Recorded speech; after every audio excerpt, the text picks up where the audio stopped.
Le 7e forum sur la paix et la sécurité en Afrique qui s'est tenu durant 2 jours à Dakar au Sénégal avec la participation de plusieurs chefs d'État et d'hommes politiques a été l'occasion d'aborder la question sécuritaire et la montée de l'extrémisme violent en Afrique et de pousser la réflexion sur les réponses politico-militaires pour y remédier. L'urgence est là, dans ces pays déstabilisés, en partie occupés et menacés dans leur existence. Ces vies perdues, ces personnes déplacées ou réfugiées, ces familles endeuillées, ces écoles fermées et ces économies fortement perturbées.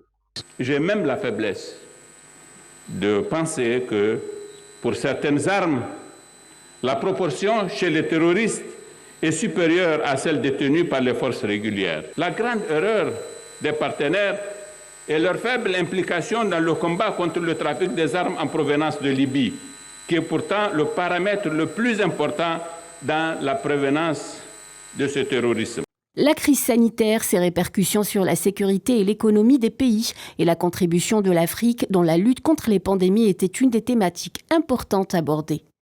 Si la situation s'améliore par endroits, l'apparition d'un nouveau variant dans plusieurs pays rappelle que nous sommes tous exposés au virus et pas encore à l'ère post-Covid.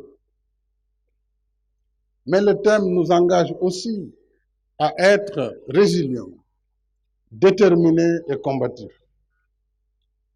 Il le faut face aux effets néfastes d'une double crise sanitaire et économique. Enjeu crucial du moment, l'impact de la démographie et du changement climatique en Afrique a également été abordé lors du forum de Dakar. Les participants ont abordé les stratégies de lutte contre le réchauffement climatique, principal accélérateur des migrations.